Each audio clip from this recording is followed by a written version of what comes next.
انگریزوں کا آنا بالکل ٹھیک تھا کہ وہ اس قابل ہی نہیں تھے، سوائے عورت اور شراب کے ان کو اور کوئی کام ہی نہیں تھا۔ یہ مسلمان راجوں کا حال تھا تو سکھ راجے، غیر ہندو راجے، ان کا کیا حال تھا؟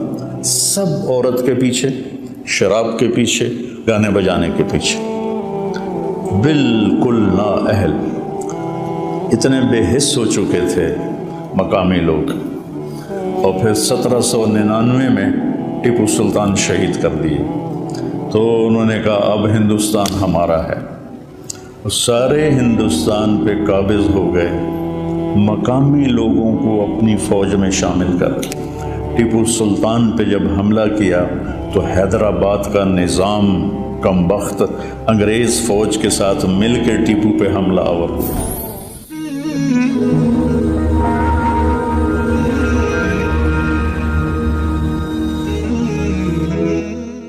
مغلوں کی حکومت سب سے لمبی چلی، 328 سال مغلوں نے حکومت کی، اور 1608 میں ایسٹ انڈیا کمپنی ہندوستان میں داخل ہوئی۔ جہانگیر کا زمانہ تھا، عروج تھا، تو ان کو وہ تو بالکل فقیر سے تھے۔ ایسٹ انڈیا کمپنی انگریزوں کی انگلینڈ سے آئی ہوئی، تو وہ شاہ جہاں اس جہانگیر تک ان کی رسائی ہوئی۔ جہانگیر کو میری طرف سر درد رہتا تھا، تو اس نے ان سے پوچھا تمہارے پاس کوئی چیز ہے سر درد کی؟ تو اس وقت وہ سائنس میں آگے جا چکے تھے، تو اب دیسی علاج میں کوئی ایسی دوا نہیں ہے جو فوری اثر کرے، تو انہوں نے اس کو گولی دی، وہ ٹھیک ہو گیا۔ وہ تو بڑا خوش ہوا، کہنے لگا کیا مانگتے ہو؟ اب ان کا دیکھو اپنے ملک کے لیے خیر خواہی، کہنے لگے جی ہمیں انڈیا میں تجارت کی اجازت دی جائے۔ اگر جاؤ اجازت، تو انہوں نے یہ جنوبی ہند کی طرف اپنے چھوٹے چھوٹے اڈے بنا لیے۔ شاہ جہان کے دربار میں وہ آئے تو شاہ جہان سے مل کر نکلے تو شاہ جہان کے وزیر نے کہا مجھے ان کی آنکھوں میں مکر و فریب نظر آتا ہے، ان کو ہندوستان سے نکال دو۔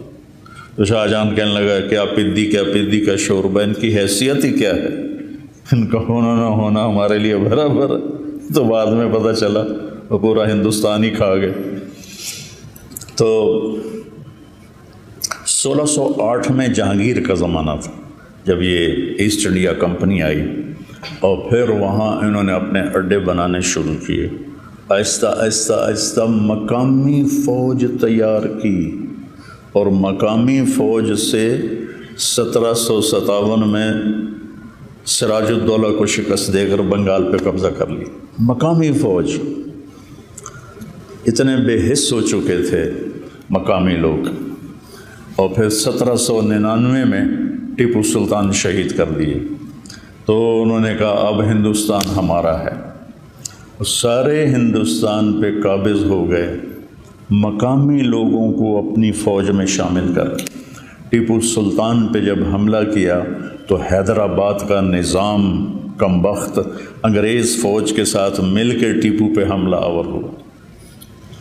ایڈمبرا کا ایک سپاہی تھا جس نے ٹیپو سلطان کو آخری فائر کیا اور وہ شہید ہوئے۔ میں جب ایڈمبرا گیا تو وہ مجھے چوک میں لے گئے تو گھوڑے پر وہ سوار بہت بڑا بت اس کا بنا ہوا تھا۔ میں نے کہا یہ ہے وہ سپاہی جس نے اس کو آخری فائر کیا، اور وہ شہید ہو گئے تھے۔ تو ہندوستان میں انگریز کا آنا ایک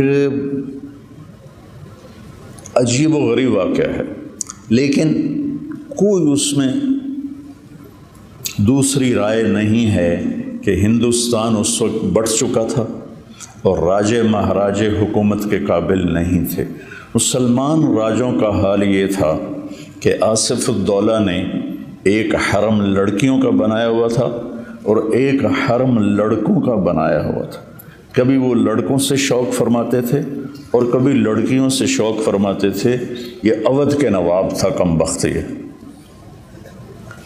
اور اس کا جو بیٹا تھا واجد علی شاہ، اس کی 550 بیویاں تھیں، یہ مسلمان راجوں کا حال تھا تو سکھ راجے، غیر ہندو راجے، ان کا کیا حال تھا؟ سب عورت کے پیچھے، شراب کے پیچھے، گانے بجانے کے پیچھے، بالکل نااہل۔ رامپور کا نواب جو تھا وہ اپنی جو مجلس شورا بلاتا تھا، آپ کو عجیب لطیفہ بھی ہے، حقیقت میں خود بیت الخلاء میں بیٹھتا تھا اور باقی ہال میں بیٹھتے تھے۔ تو انگریزوں کا آنا بالکل ٹھیک تھا، انگریزوں کا آنا بالکل ٹھیک تھا کہ وہ اس قابل ہی نہیں تھے، سوائے عورت اور شراب کے ان کو اور کوئی کام ہی نہیں تھا۔ رنجیت سنگھ نے حکومت کی 40 سال بڑے دھڑلے سے، بہت سمجھدار راجا تھا۔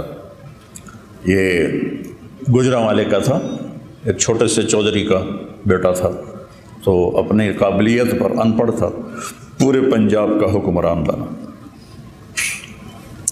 یہ 1780 میں پیدا ہوا تھا اور 1839 میں شراب کی کثرت اور زنا کی کثرت سے مر گیا، 59 سال کی عمر میں، لیکن بہت قابل حکمران تھا۔ تو انگریزوں نے ہاتھ نہیں ڈالا پنجاب پر۔ پھر اس کا بیٹا کھڑک سنگھ، تو کھڑک سنگھ شراب کے نشے میں مر گیا۔ پھر اس کا بیٹا نونہال سنگھ بنا، وہ بھی جلدی مر گیا۔ پھر رنجیت سنگھ کا بیٹا شیر سنگھ تھا، جس نے سید احمد شہید رحمۃ اللہ علیہ کو 1831 میں بالا کوٹ میں شہید کیا اور فتح پائی۔ تو اس کو وہ بھی اتنا ڈوبا شراب میں اور عورت میں کہ اسے سکھوں نے خود قتل کر دیا 3 سال کے بعد۔ اور پھر دلیپ سنگھ بنا 16 سال کی عمر میں، انگریزوں نے اسے اٹھا کے لندن بھیج دیا اور پورے پنجاب پہ قبضہ کر لیا۔ انہوں نے پھر ظلم بھی کیے، لیکن یہ ان نوابوں کی جو تھی بدماشیاں، ان کو ختم کیا، عام لوگوں کو ریلیف دیا، کتنے نظام بنائے انہوں نے، وہ ایک لمبی تاریخ ہے۔ لیکن پھر اللہ تعالیٰ نے فضل فرمایا کہ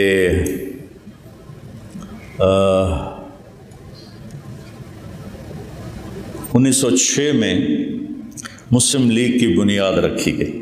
30 دسمبر 1906 نواب سلیم اللہ صاحب ڈھاکہ، یہ نواب خاندان تھا، یہ بنگالی نہیں تھے، یہ کشمیری تھے۔ ان کے بڑے تجارت کے لیے گئے اور بہت کما لیا۔ 1857 کی جنگ میں انگریزوں کا ساتھ دیا تو اس پر انہوں نے جاگیریں دے دی، نواب بنا دیا۔ اس کے آخری نواب تھے سلیم اللہ خان صاحب، جو 43 سال کی عمر میں فوت ہو گئے۔ انہوں نے اپنے محل میں 1906 میں 30 دسمبر مسلم لیگ کی بنیاد رکھی۔ پاکستان کا پہلا پتھر وہاں رکھا گیا۔ مسلم لیگ کی بنیاد رکھتے ہوئے کسی کے خواب و خیال میں نہیں تھا کہ آگے چل کے یہ پاکستان کے وجود کا ذریعہ بنیں گے۔ صرف یہ جد و جہد تھی کہ مسلمانوں کو اکٹھا کیا جائے اور انگریزوں کے خلاف کوئی محاذ بنایا جائے۔ تو چلتے نواب سلیم اللہ جوانی میں فوت ہو گئے، نوابی ٹائٹل ختم ہو گیا۔ اس کے بعد کون اس کے بنے جو مجھے نہ یاد ہے نہ مجھے پڑھا ہوا یاد ہے، لیکن علامہ اقبال رحمۃ اللہ علیہ نے ریاست پاکستان کا تصور پیش کیا کہ ایک ریاست ہونی چاہیے مسلمانوں کے لیے الگ۔ 1930 میں الہ آباد میں ایک جلسہ تھا، اس میں اقبال رحمۃ اللہ علیہ نے بطور پیغام جو انہوں نے اپنی شاعری میں پیغام دیا، وہ 14 صدی میں کوئی شاعر ایسا نہیں پیدا، 14 صدی میں کوئی ایسا شاعر پیدا نہیں ہوا کہ جس نے پیغام دیا ہو۔ آپ کو عجیب بات سناؤں، 96 میں ہماری جماعت انڈونیشیا گئی، جنرل حبیبی اس وقت وہاں صدر تھا، تو میں تو نہیں گیا لیکن دوسرے ہمارے کچھ بزرگ اس کو ملنے کے لیے گئے، مسیح الزمان صاحب رحمۃ اللہ علیہ اور کچھ اور ایسے۔ تو وہ کہنے لگا کہ آپ کو پتہ ہے ہم نے تحریک آزادی کیسے چلائی؟ ان کا جی آپ بتائیں۔ کہ اقبال کی شاعری اور آپ کے قائد محمد علی جناح رحمۃ اللہ علیہ کی تقریریں، ان کا ہم نے انڈونیشی زبان میں ترجمہ کر کے اپنے نوجوانوں کو ابھارا، اور ہم آزاد ہوئے پرتگال سے۔ پرتگال وہاں تھا، لیکن ہم جانتے نہیں اقبال کون ہے۔ تو انہوں نے سب سے پہلے یہ تصور پیش کیا کہ ایک ریاست ہونی چاہیے۔ قائد اعظم محمد علی جناح رحمۃ اللہ علیہ یہ ساہیوال کے تھے، ان کے جو بڑے تھے ساہیوال کے، راجپوت فیملی تھی، گجراتی نہیں تھے یہ۔ کیم چھو مجامہ، یہ گجراتی زبان ہے، کیم چھو مجامہ، کیا حال ہے، بڑا اچھا حال۔ ان کے بڑے گجرات شفٹ ہوئے تجارت کے لیے، تو پھر وہ گجراتی بولنے لگے۔ جب 2-3 نسلیں وہاں رہیں تو اللہ تعالیٰ نے اس بندے کو چنا، انہوں نے کانگریس میں شمولیت اختیار کی۔ کانگریس میں کچھ عرصے کے بعد انہیں پتہ چلا کہ یہ مسلمانوں کے مفاد میں کچھ بھی نہیں ہے، تو الگ ہو گئے۔ مسلم لیگ میں شامل ہوئے تو بری طرح مسلم لیگ پٹ رہی تھی، تو یہ مایوس ہو کے لندن چلے گئے، بہت بڑے وکیل تھے۔ تو علامہ اقبال رحمۃ اللہ علیہ نے انہیں خط لکھا کہ آپ واپس آئیں اور مسلم لیگ کی باغ ڈور سنبھالیں۔ تو وہ پھر ان کے خط پر واپس تشریف لائے اور مسلم لیگ کی باغ ڈور سنبھالی۔ پھر علماء دیوبند 2 حصوں میں تقسیم ہو گئے۔ ایک حصہ کہتا تھا تقسیم نہیں ہونی چاہیے، مولانا شرف علی تھانوی رحمۃ اللہ علیہ، مولانا شبیر احمد عثمانی رحمۃ اللہ علیہ، مولانا ظفر احمد تھانوی رحمۃ اللہ علیہ، مولانا سلیمان تھے ندوہ کے، تو یہ حضرات کہتے تھے تقسیم ہونی چاہیے۔ تو اس سے علماء دیوبند 2 حصوں میں تقسیم ہو گئی۔ دونوں کی نیت، جو چاہتے تھے نہ تقسیم ہو، ان میں بھی کوئی ذاتی مفاد نہیں تھا، وہ سمجھتے تھے کہ اس میں مسلمانوں کا فائدہ زیادہ ہے، اور حضرت تھانوی رحمۃ اللہ علیہ اور ان کے ساتھ والے کہتے تھے تقسیم میں فائدہ زیادہ ہے، اور آخر نتیجہ وہی نکلا جو حضرت تھانوی رحمۃ اللہ علیہ کا فلسفہ تھا کہ الگ ہونا چاہیے، کہ مسلم نان مسلم مفاد ایک نہیں ہو سکتا، وہ اس میں ٹکراؤ پیدا ہو جاتا ہے۔ تو مسلم لیگ بہت بری طرح پٹ رہی تھی، تو مولانا شبیر احمد عثمانی، مولانا ظفر احمد تھانوی، انہوں نے دورے کیے پورے سرحد کے اور ہندوستان کے، اور جو جوشیلی تقریریں کر مسلم لیگ کو اتنا کھڑا کیا کہ الیکشن میں کافی سیٹیں لینے میں کامیاب ہو گئے۔ ادھر 1940 میں دوسری جنگ عظیم شروع ہو گئی، جو 44-45 تک رہی، اور انگلینڈ بالکل اس کی کمر ٹوٹ گئی اور اسے اپنے مقبوضہ جات پر قبضہ رکھنا مشکل ہو گیا۔ ادھر تحریک پروان چڑھ گئی، پاکستان کا مطلب کیا، لا الہ الا اللہ۔ آج کے نوجوانوں کو پتہ ہی نہیں ہے کہ کیا قربانیاں ہوئیں۔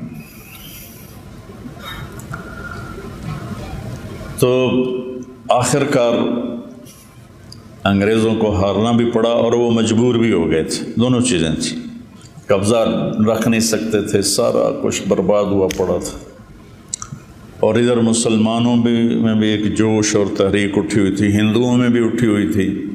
تو پھر اللہ تعالیٰ نے محمد علی جناح رحمۃ اللہ علیہ، بہت بڑے ہمارے محسن ہیں، بڑے عظیم انسان تھے، مقدر کی بات ہے انہیں حکومت کرنے کا موقع ہی نہ مل سکا۔ 47 میں آزاد ہوا، 48 میں انتقال ہو گیا، ٹی بی کے مریض تھے 72 سال کی عمر میں۔ اس کے بعد پھر ایک لائن لگ گئی، ایک دکھ بھری داستان ہے، ایک درد بھرا افسانہ ہے، جگر سوز بھی ہے، دل خراش بھی ہے، کہ قربانیوں کو رائے گاں کر دیا، 6 لاکھ لوگ ذبح ہوئے، 6 لاکھ، 1.5 کروڑ لوگ ہجرت کرنے پر مجبور ہوئے۔